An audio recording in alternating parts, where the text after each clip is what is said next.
Hello, good afternoon, and welcome to ACT, an Introduction to Deliberative Talk to Action Initiatives. For those of you who don't know me, I'm Kristen Bronner. I'm the Executive Director of the National Issues Forums Institute.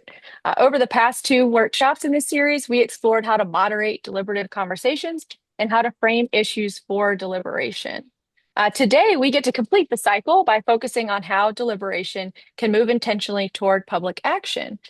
This session is about what happens after the forum or after the deliberative conversation, how communities turn shared concerns into shared work. We're really looking forward to talking about that today. So a little bit about today's agenda. During the workshop, we will define public acting. We'll explore practices that support moving from talk to action and share resources to support your work. We also will have the chance to learn from one another and ask questions, insights, and share challenges as well. We also will conclude our time together by sharing a special announcement at the end of the workshop about an upcoming initiative for 2026 in line with America's semi-quincentennial next year. The presentation is being recorded. We'll send the slides, recording, and resources in a follow-up email early next week. So please feel free to use the chat throughout. We'll also have dedicated Q&A time at the end. We're just really, really grateful to have you here. Thank you for making time to join us. So as those slides are being pulled up, I just wanted to give a brief introduction before we jump into the content about National Issues Forums Institute. For those who have been a part of the past two workshops, feel free to grab a cup of coffee or something, as I'll be sharing some similar content from last time. So we are a 501c3 nonpartisan nonprofit organization. At NIFI, we believe that public problems can't be solved without public participation. For over 40 years, we've worked to equip, empower, and mobilize people to use deliberation to take action for public good. Our work is guided by three commitments. We work to equip citizens, communities, and campuses with tools for public decision making. Oftentimes, those are the nonpartisan discussion guides that we are most known for here at NIFI. We also work to empower people with skills and confidence to engage in deliberation through workshops and trainings like the one today. And then we work to mobilize networks of practitioners and scholars to strengthen civic life and our democracy through deliberative engagement. All right, so what are national issues forums? Or the National Issues Forums or deliberative forums that use the NIF model are locally convened, nonpartisan, multi-perspective discussions on issues that affect our communities and the nation. They're generally led by volunteer moderators who help groups weigh choices, consider trade-offs, and identify shared directions for action. We produce nonpartisan discussion guides on national issues, but we also work with individuals and organizations to equip them to frame local and regional issues for deliberation. You'll hear some examples of that a little bit later on today. The issues in national issues forums may be national in scope, but the conversations and actions that emerge reflect the local context of any participating campus or community. We'll talk a lot about that today. So what is deliberation and why deliberate? Deliberation is more than a discussion. It's talking with one another and not at each other about what we should do together. The primary question at the heart of deliberation is, what should we do? Deliberation focuses on the problem at hand rather than on a party, platform, or personality surrounding an issue. When we deliberate, we have the opportunity to weigh approaches and possible solutions, explore tensions, examine trade-offs, and look for common ground for decision-making and action. One helpful tool for exploring possible solutions, tensions, and trade-offs are deliberative issue guides, like the ones available on our website at nifi.org. We have issue guides that have been framed by National Issues Forums Institute, as well as issue guides that have been framed by folks across the country. You don't need an issue guide to deliberate, but they can be helpful. Deliberation is a key civic skill, but is not a silver bullet solution. We want to be clear about that. It's also not the only form of civil discourse necessary to a thriving civic life. When done well, we also need good debate that can help us choose among candidates, party platforms, and elevate better arguments for why we should do something. We also need dialogue, which helps us bridge divides and increase understanding. Deliberation is most useful when people face complex, value-based, or shared public issues, situations where there is no single right answer or technical solution, and where decisions require balancing competing priorities, interests, or moral considerations. All right, next slide. Deliberation provides a very useful way for communities to think together, talk together, decide, and act better together, and to do it all over again. It's a continuous process, one that never ends. Listening, thinking, talking, deciding, and acting are not separate steps in the deliberative process. They're interwoven practices, and together they can strengthen civic life in communities. Deliberation begins with listening and hearing one another's experiences, concerns, and hopes with openness and care. That listening helps us deepen our thinking, helps us weigh what we value, recognize tensions, and better understand the trade-offs inherent in public choices. Through talking and deliberating together, people test ideas and challenge assumptions. They build shared understandings across differences. And from this shared understanding, we hope emerges opportunities to decide and to make collective judgments about what direction we should take and what we are willing to commit to together. Deliberation culminates in acting as communities turn their decisions into shared work that advances the public good and moves those decisions that they've made in deliberation into action. In this way, deliberation can weave reflection and action into a continuous cycle of learning, choice making, and collective responsibility. I now want to turn to my wonderful colleague and friend, Betty Knighton, who will share some practical strategies, recommendations, and examples for how communities and campuses can move from deliberating to acting together. I know many of you know Betty, but for those that don't, she's the former executive director of the West Virginia Center for Civic Life and the former president of the National Issues Forums Institute. Betty, we're so excited to hear from you. Take it away. Thanks, Kristen. Hello to everybody from kind of snowy Charleston, West Virginia. I'm so glad to see some of you that I've known for many years and to know that there are new people here today, possibly learning about this work for the very first time. So welcome to everyone. What I wanted to start with by saying is that there are many, many different kinds of outcomes that can emerge from deliberative discussions. And for some people, they want one or more of these to be their own personal impact or their own personal goal, or they may want all of them. And so we're going to just take a quick look at this. Is not a definitive list, but it's like I have, I think, eight here, eight of the major things that I've seen in my life emerge from deliberative conversations. And the first I'll say is just an expanding awareness. I'll just say a few words about each of these and then more on the last one because that's the focus of today. People who come to a deliberative discussion or a series of deliberative discussions often learn new information. They learn new situations in their community. And part of what they learn might be why other people think differently and what the impact of what they believe would have on other people who have those different points of view. So that's an expanded awareness. Okay, another thing that can happen from deliberative discussions is that divides are bridged. It might be divides among people who live in different parts of a community, who have different backgrounds, who have different income levels, and who have different points of view. But in any case, lots of times people understand that they have something in common with people with whom they might have thought they didn't have much, if anything, in common at all. Networks kind of naturally develop from this work. There are connections that are made. Lots of times people that connect in a deliberative discussion find ways to stay connected on other related or even unrelated topics in the future and build that structure within their community. Sometimes public policy is informed by what people say and think and do related to deliberative discussions. Oftentimes, people who work in agencies, people who are elected officials participate in deliberative discussions, or even if they're not there as participants at the time, later they hear about the impact or the results of the work that's done because of the forums. And so their work is informed by what has been discussed in these discussions. Another very common and lucrative in terms of impact and productivity, impact could be organizational outcomes are improved. Lots of times an organization exists in order to meet certain needs within a community or provide certain services.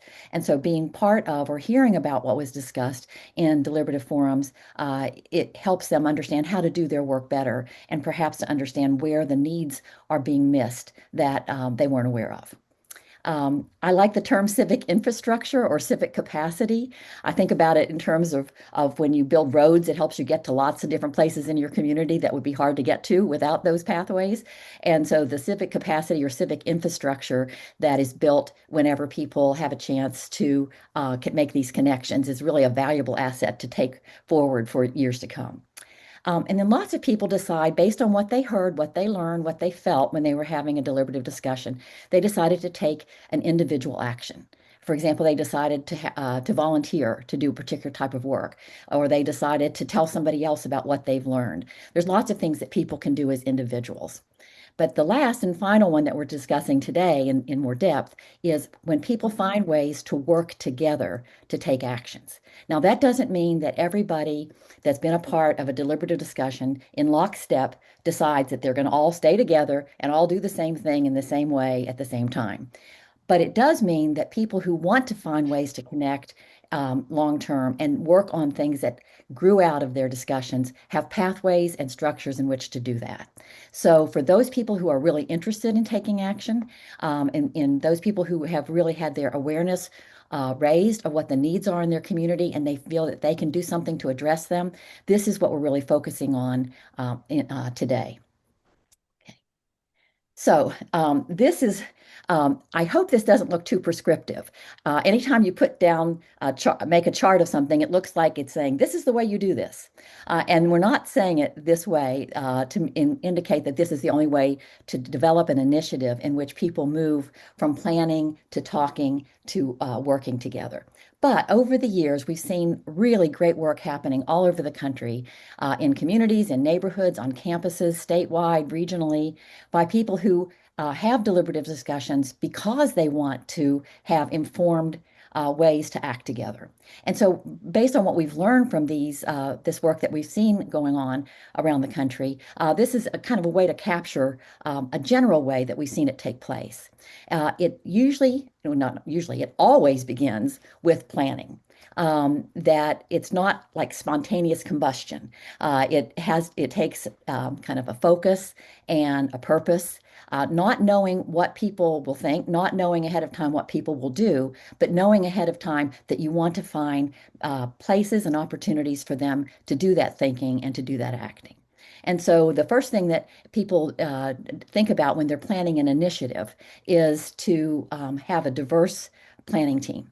And this diversity could come from what people's points of view. It could come from where they live in the community, their backgrounds, all kinds of ways to do that. But the main thing that holds this planning team together is that they want to be part of providing opportunities for other people to think and act together, and that they really believe that that's an important contribution to make to the community. So that's what the planning team is all about.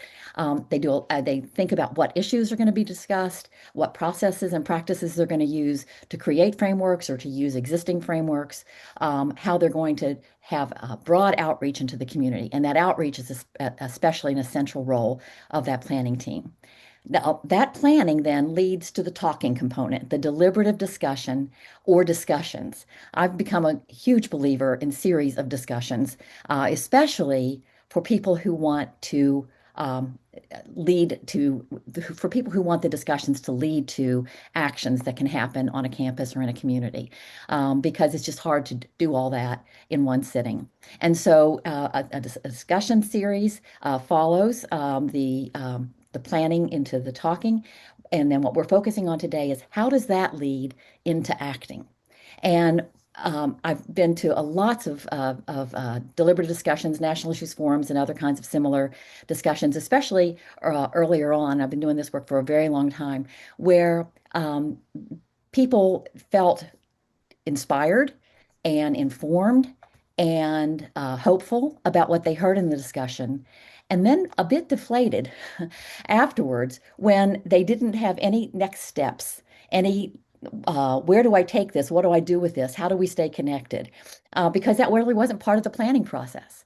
And so it's with you, if you begin with the idea that people, not everybody will want to be a part of taking action, but many will, what can you put in place?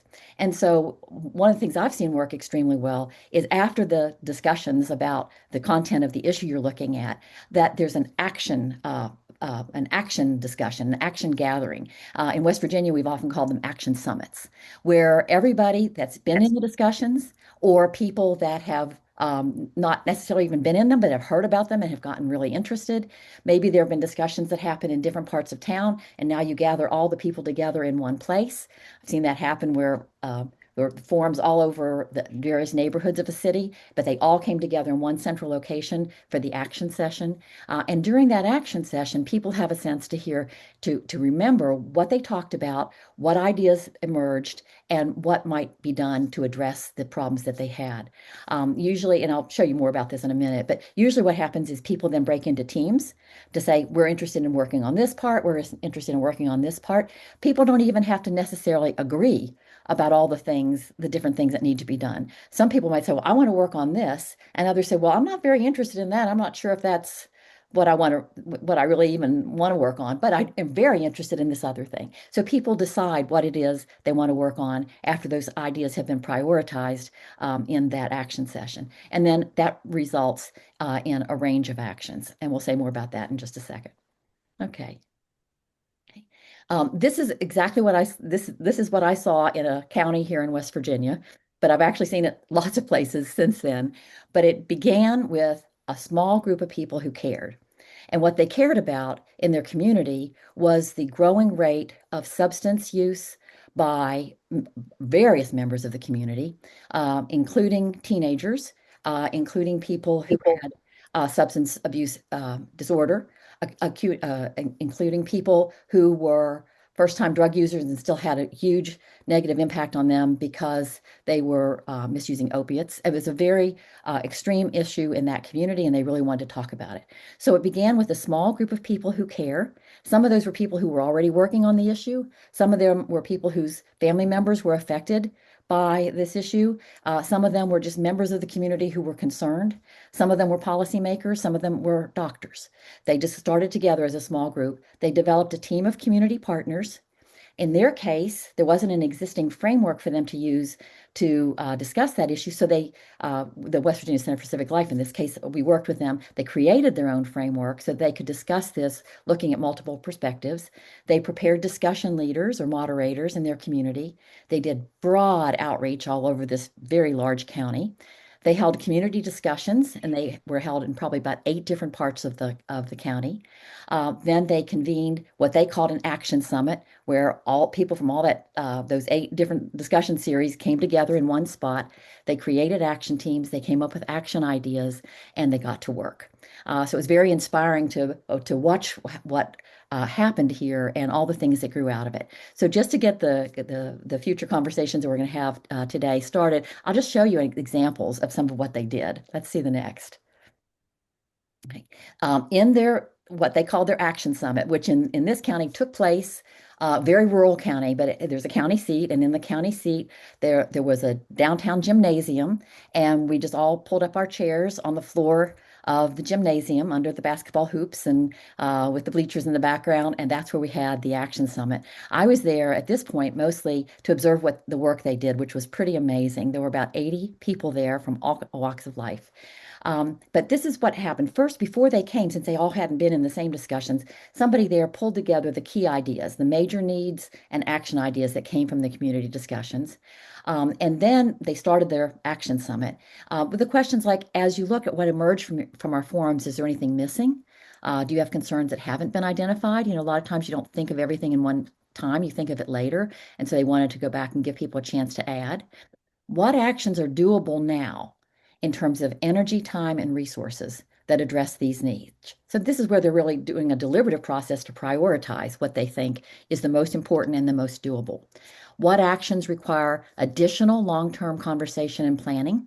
Maybe extremely important. Some of the most important issues are going to require the long-term conversation and planning. What action groups would you like to join? If they don't want to join any, that's fine. But most people that come to an action summit are probably at least open to the idea of joining an action team. And who will convene the first gathering of each of you? So that means it's not up to the organizer to do all the convening of all these action teams that emerge. Somebody, a person in the community steps up and says, well, I'll convene the first meeting. At least I'll pull that together. And that's when a lot of leadership emerges. And then how will the groups communicate their progress? So you want people to be able to stay connected. I'll just give you a real quick example of some of the things that came out of that action summit that I was privileged to be there to witness. Okay. These are actions that could be taken by individuals, by groups, by organizations, by policymakers. There's really no limit. But this is from the countywide initiative I was referring to related to substance abuse. One of the ideas they wanted to do was to start a Narcotics Anonymous group. In that wide, broad county, there were lots of AA groups, but not a single NA group. And so they did what needed to be done. They got a local group, a local church as a sponsor. Not only did they start the group, the people from the church started going out and giving rides to people who needed to come to the group. They wanted to develop a system to match needs and volunteer services, because they found out in their discussions that there were services available that a lot of people just didn't know about. So that was something that involved some organizational capacity. Organized school-based forums led by students. They decided in their action summit that this was so important that the high school students who hadn't had a chance to participate, and that was most of them, would want to have a chance. So there were 5 high schools in that county. The principal of every one of the 5 high schools said, yes, we will give class time so that every student in this building can participate or even help moderate one of these discussions. And so in a week's time in that county, students were trained as moderators, and then they went into with their own classmates throughout the school day, and every student in every high school in the county participated in one of those forums. Um, this is an individual action. You can educate others about the danger of sharing your meds, because we found out that a lot of people were sharing medically provided medications for recreational use, and they were getting them out of their grandmother's medicine cabinet, for example, and also refrain from sharing after you know about it. So that's an individual action. They thought it would be really important to hold discussions between people in the judicial system and those that are incarcerated for drug offenses. There were people at the Action Summit who were there because they were in the Day Report Center, which is daytime incarceration for nonviolent felons in our state. There were also people there who were lawyers and judges and people who prosecuted drug crimes. They learned so much from each other. They wanted to take that out to a meta level and be able to keep learning. Raise funds for a treatment center. I think they're still working on that. That's going to take millions of dollars, but they got to start, and they acknowledge the need for that in their county. Volunteer and recruit students to tutor children reading. They did that pretty much right away. Work toward legislative action to guide pharmacies and physicians. This became part of a statewide initiative that developed a drug database. So it contributed to that. It didn't lead it on its own, but it contributed. And then they wanted to begin a boys club and girls club. They learned after they left the Action Summit that there were a lot of clubs like that in existence. So what they did is say, well, we don't need to do that. We can just support and publicize the opportunities that already exist. This is just a partial list of all the things that they decided to do. Some of the things nobody volunteered to lead, and those fell away that I didn't put on this list. Everything on this list was attempted or accomplished or is a work in progress. So, and that came from the discussions that they had. What I'd like to do now is to turn this back to Kristen. Let me see what the next. Can I? Yeah. Yeah.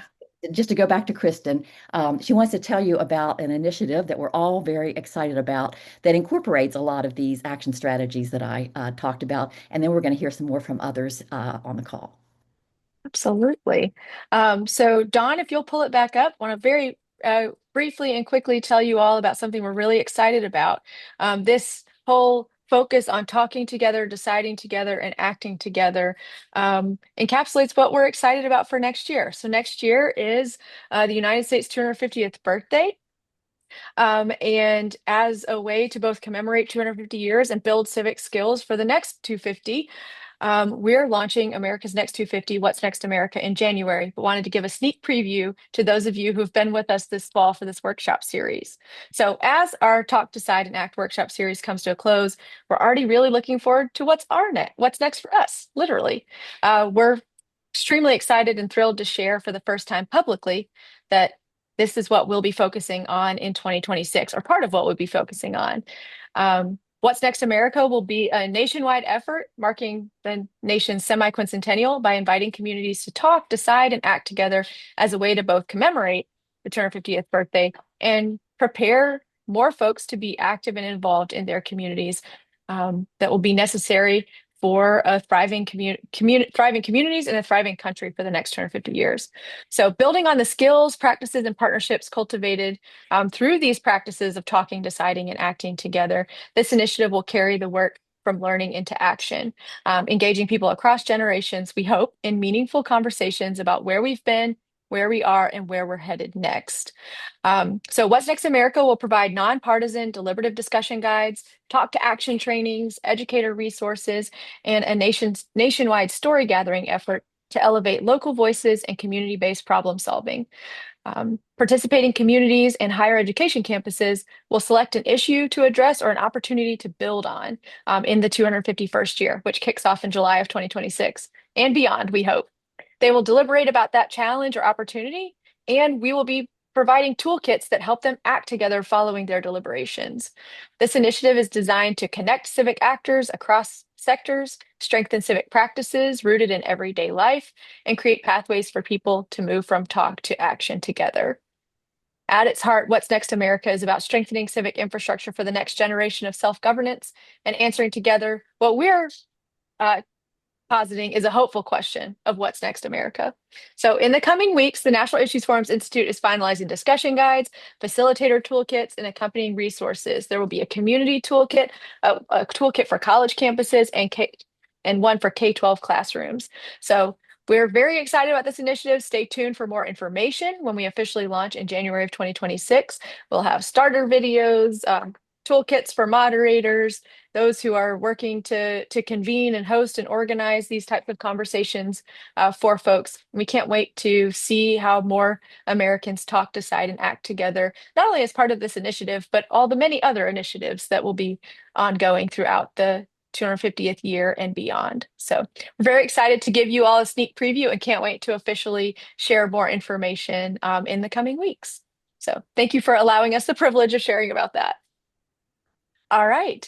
Now, I'd love to take the slides down and for us to have a chance to bring in two additional wonderful colleagues to the conversation. So first of all, I see that we have so many folks in this Zoom room who are very skilled in deliberation and have also led their own talk to action initiatives in their communities or on their campuses. So we're going to have a conversation with two special guests, but I hope that all the rest of you will also share your recommendations, your strategies, tools, and resources in the chat, and if possible, towards the end by unmuting and sharing some more. So please be active in the chat. So I'd like to now introduce you to Greg Kaufman and Connie Thomas. Greg and Connie, thank you for joining us. They will be sharing about their experiences using deliberation as a tool to foster decision-making, action, and collaborative problem solving in Clay County, Florida. Greg is a retired Lutheran minister, a longtime higher education civic educator, and civic engagement coach for communities in Florida and beyond. Greg is no stranger to the NIF network. He's served on the board, partnered with the organization, and most recently served as a transition coordinator for the organization. So we're also delighted to have Connie join Greg. Connie is the president and CEO of Impact Clay. Connie has dedicated her career to public service. She's a licensed social worker and has served her community in numerous ways, including serving on an environmental task force, holding elected office. She served as a mayor and became Impact Clay's president and CEO in 2022. So please join me in welcoming Connie and Greg, and thank you for being with us today. Thank you. Thank you. So we'd love to start by just asking you to share briefly about Impact Clay and how your collaborative partnership emerged. Okay, thank you. Thank you so much. Well, I had to go back to when I was mayor of our town. All of a sudden, these people that I were familiar with came to me and said, "We want to start this thing called Impact Clay. What we're finding is that we need community leaders to get around nonprofits who are trying to do something really great in our community, but we need kind of the backbone to make it all work."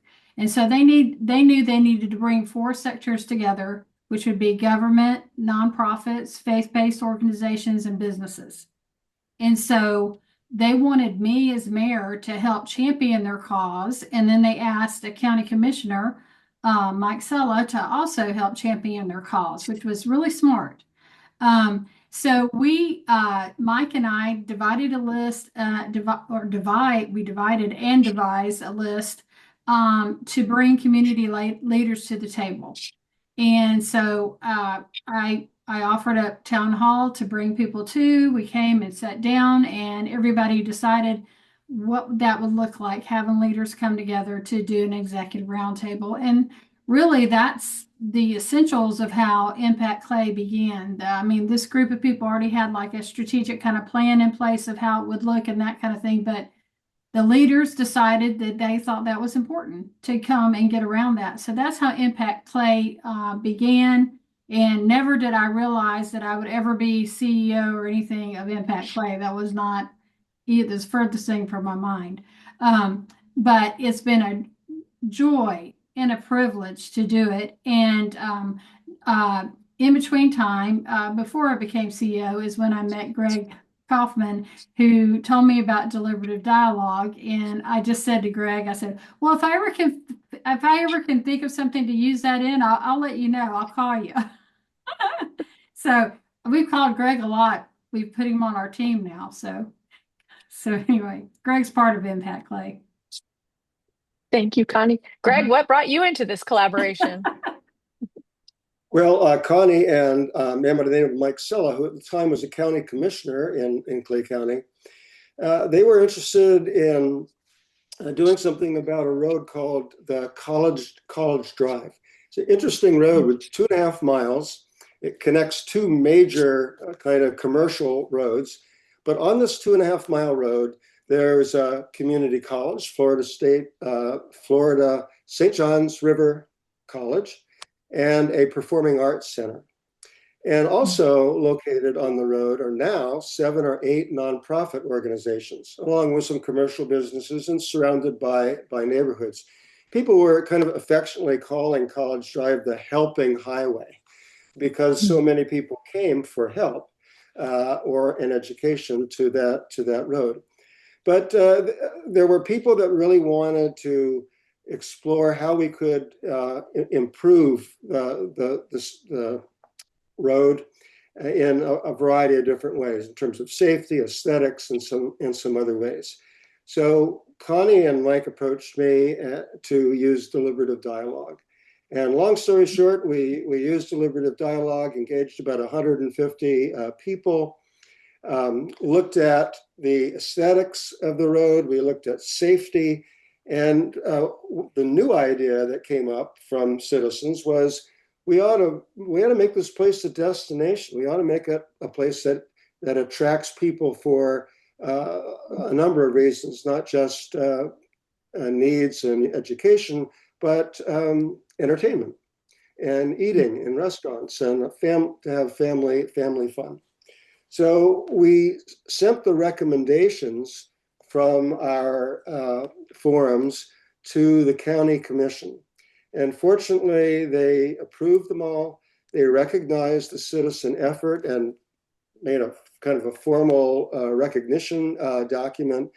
And they agreed to do some follow-up work. So that's the first project that we did. And Connie can talk about the second deliberative project. The first really focused on how can citizens work with government to enact some public action in a road, in a highway. So it was a development kind of a thing.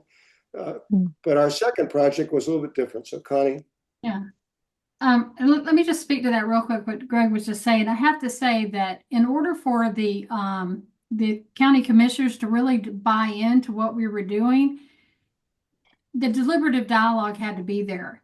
It validated that what the community did. It showed a process of it coming together. It wasn't just fly by night, we want to do this. The commissioners really listened to it because it did go through the deliberative process. And so I can't say enough about that really helped us get to where we needed to be, to where the county, wanted to partner because of that. So as I became CEO of Impact Clay, and not long after that, Greg came to me and he said, there's a new issues guide around food scarcity. He said, how would you like to, let's maybe do something on that? I said, that's great. We can invite all the the food banks and the food pantries, people who are leaders there to come around the table to see if we're meeting all the needs or if there's any gaps, that kind of thing. So we did, and Greg brought everybody through the process, and I'm listening, and I just, I was shocked to hear once again that the food pantries were saying, we have plenty of food. The problem is the people can't get to the food because of transportation issues. And my history just said, oh, I cannot take one more transportation problem. Nobody ever seems to be able to figure that out. Why can't we do something, right? So I knew myself that we had enough organizations who had either a mobile unit around medical, or we could ask a church to create a mobile unit and kind of partner and have different. But anyway, we could create mobile units to go out to these outskirts of our county and take the food to the people. I mean, to me, it wasn't that, but it's because of that dialogue that we were able to see what the issue was. So that's what we did. And we brought all these mobile units together. And we not only bring out food, we bring out medical. The public library comes out, brings free books. We have haircuts. We have people that have even gone out and brought portable showers. We have clothing unit, little mobile unit where they can go in and get free brand new clothes. I can't even say. We have mental health. We have everything you can think of, and it's like an instant pop-up city.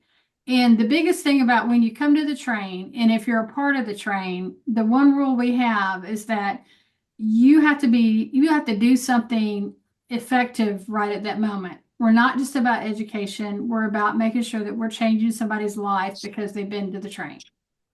And so we go out to the same places 4 times a year, and they know we're coming. And now we even have train groupies that follow the train where we are every month. But anyway, it's a beautiful thing, and it's something that came out of the deliberative dialogue process. And then I have even a bigger thing to go on, but Greg may want to add in on that. Well, you're already kind of answering the next question, which was, will you share a little bit about the role deliberation has played in decision making and action in Clay County, thanks to your partnership? So you've already jumped into that, but I'd love to hear if there's anything else, Greg or Connie, that you'd like to add related to that. Yeah, well, I think one of the important things is that the deliberative process really engages citizens. And one of our county commissioners said that there were other initiatives in the county where there were development challenges. And the approach was more from the top down. In other words, the commissioner said, let's hold a public forum. We have this idea, come to the public forum. We're going to tell you what we hope to do. We need some feedback. And it's interesting that some of those efforts really didn't get any action. Okay, let's put it that way to keep with our theme. It was just it was kind of inert. He said the process that deliberative dialogue seems to foster is it brings citizens together to interact with their decision makers at the government level, and it helps us realize what citizens want and are recommending. So it makes our job actually easier. So we've actually, with the College Drive initiative, we did that 5 years ago now. It's amazing how time passes. But and there have been some progress. We have a monthly food truck night on College Drive, and hundreds of people come to that. We built a little park next to a senior citizen apartment complex called Pond to Park, and got Lowe's involved in helping us plant trees and benches. And the county is looking at a half-mile walkway around this really nice, beautiful pond and forest. So those are things that are actually going on. But what we did recently was we had another round of forums, and we asked people to kind of follow up on what they had originally agreed upon and recommended to the county government. And we want to develop what's called a neighborhood design recommendation. When you get into government work and you want to talk about overlays and zoning and planning, it's very, very, very technical. Connie can speak, has more experience of that than I. But what we've done in actually other places in northeastern Florida is bring citizens together and say, what do we want this place to look like? And what do we not want it to look like? And basically develop a document to give to the county, the zoning and planning people, the economic development people, and say, this is what citizens are recommending. Please, please take this in mind as you work with development people or people from commercial businesses that want to locate on the highway. So that's kind of the going back to deliberation and tweaking it and using it in a different way is helpful as a kind of next step in strategy. Thank you. So I really want to hear more about what strategies and recommendations you have for folks who have moderate deliberative conversations or would like to moderate deliberative conversations, but are a bit intimidated about that moving from talk to action piece. Before we do that, are there any other actions that have emerged through your partnership and your deliberative work that you'd like to share about? I want to make sure I don't close the door on that before we jump into Yeah, strategies and I think recommendations. one really big thing that's happened now and is totally evolved from the Impact Clay train is now that the county came to us and asked us, told us that they were no longer going to have funding to run their community services department. And they had a portal there where they had put up like different resources that people could access for if you're around needs. And wanted to see if that was something we might be interested in taking on. And I said, oh man, no way. That would be a lot, But I don't know, something got kind of crazy and knowing how well the train has worked, I thought if we partnered with a AI person, what could we do? And so we have created Linksy, and Linksy now is that AI bot that is totally we're in the pilot phase, but it's going extremely well. That can help people 24/7. And so now people can go on, he's a little octopus on our, you can go to our website, impactclay.org, and you can click him on and you can ask him for food resources or whatever. And Lacey's going to help you find those needs. And so it's just another evolution from that food scarcity forum all the way now to Linksy developing something within the AI world that that I hope is going to be, help millions of people. I really do. Well, now I want to open up the conversation and loop Betty back in as well and ask Greg and Connie and Betty and everyone else who's in the Zoom room, please jump in the chat to answer this question as well if you have ideas and thoughts. But what practical strategies or recommendations would you give to those who want to ensure that their talk leads to action, their deliberations lead to decision making and action in their communities or on their campuses? Well, I'll say one thing that I've always said is like, anytime we come up with, we can have really great ideas, but if we don't have leadership, those ideas fall flat. And so a part of the discussion has to be who like, just like when they started Impact Clay, who's going to be the champions for this? Who are going to be the leaders for this? Because that needs to be, a part of the discussion. I've been thinking about two challenges as we've been listening and thinking through these different concepts and practices. I'd say to have a greater likelihood of actions occurring facing these two challenges. And I think they're very real ones. One is one I absolutely faced myself, which is how can you be like the convener, the planner, the organizer of this kind of work? when you know you have no idea what actions it might lead to. You might personally disagree with what those actions are. You don't want your organization to be necessarily associated with those. I mean, what I'm saying is the community, you have to really believe that the community has the power to do the things that they decide to do. And so our organization at the time we started this work here in our state, I was a nonpartisan civic engagement organization. And I know when we first, people would say, well, what's going to happen next? What do we do next? And it took us a little while to get our heads around the idea that we could be helpful in helping put together practices that allow them to take action even though we ourselves weren't necessarily planning or endorsing any particular action. And now that seems so obvious to me because I've seen that happen so many times. But at first, I was really worried about the nonpartisan, mission of our organization and the fact that people were going to take actions that they chose that had different partisan or political ramifications, perhaps. So that's one thing. Just kind of think that through and you have to be pretty clear in your communication what the role of the people that are organizing is this, not to say what action should be taken, but to provide some kind of a structure or a set of practices that people can use to make their own choices. That's one thing. And the other one has to do with when you're bringing in community partners. You said, well, we're going to work on, substance issues in this county. And what some people are going to say is, we're already doing that. We have this coalition, we have that coalition. This is already happening. And they're absolutely right. They are absolutely already doing good work, maybe unnoticed, maybe underappreciated, all of that.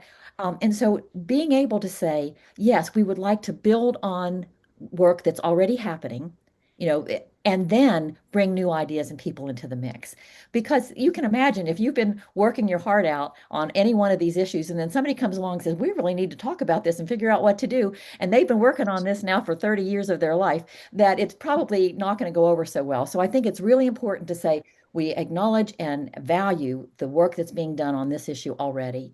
How can we strengthen work there that people want to continue? But how can we also, everybody can acknowledge that there are gaps, there are needs that aren't being met. So I think that approach to developing that team and the partners and all the work that goes along is important to underscore at the beginning. Thank you, Betty and Connie. Greg, what strategies or recommendations would you like to share? I just noticed a comment from my friend Lisa in the chat. Not only should we seek leaders that we think are supportive of citizen engaged activity that comes out of forums, but it's really important to try to bring in those who are maybe not so inclined for progress, so that they might be, some of the headwinds, as Lisa mentioned. It's really important to try to bring all people from the community, from the diversity of your community together in your deliberative work. Absolutely.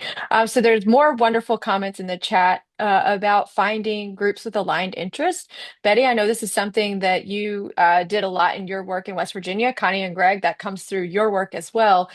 Finding groups that don't have deliberation or civic engagement as a key part of their mission, but you really do have very aligned interests for working together for the public good. And so, Betty, would you like to share a little bit about maybe some unconventional allies or groups that you may not on paper think you have aligned interests, but who actually really can be wonderful partners in this talk to action work?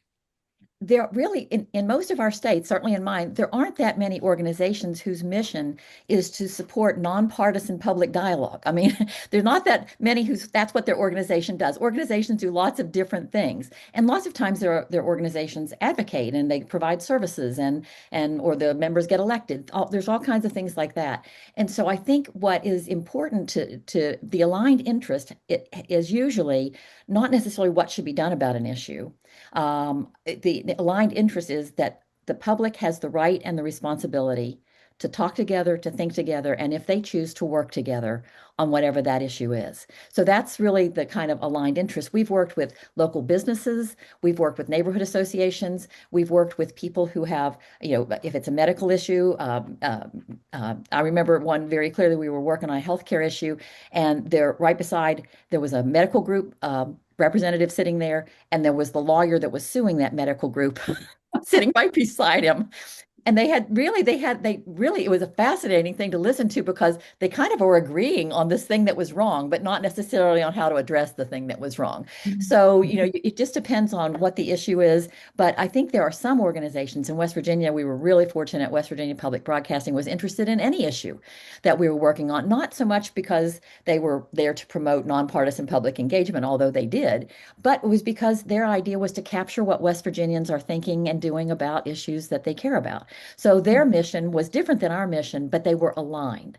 We worked with the Council of Churches. We worked with Vistas, all kinds of organizations who have a mission to inform, to listen to meet the needs of the public, and yet not necessarily from the same exact mission structure. Thank you. All right, I'd like to open up the chat. Feel free to add questions in there if you'd like. If you have questions for our panelists or questions you'd just like the group to consider as well. And while folks are adding questions into the chat, I have a final question for the three of you.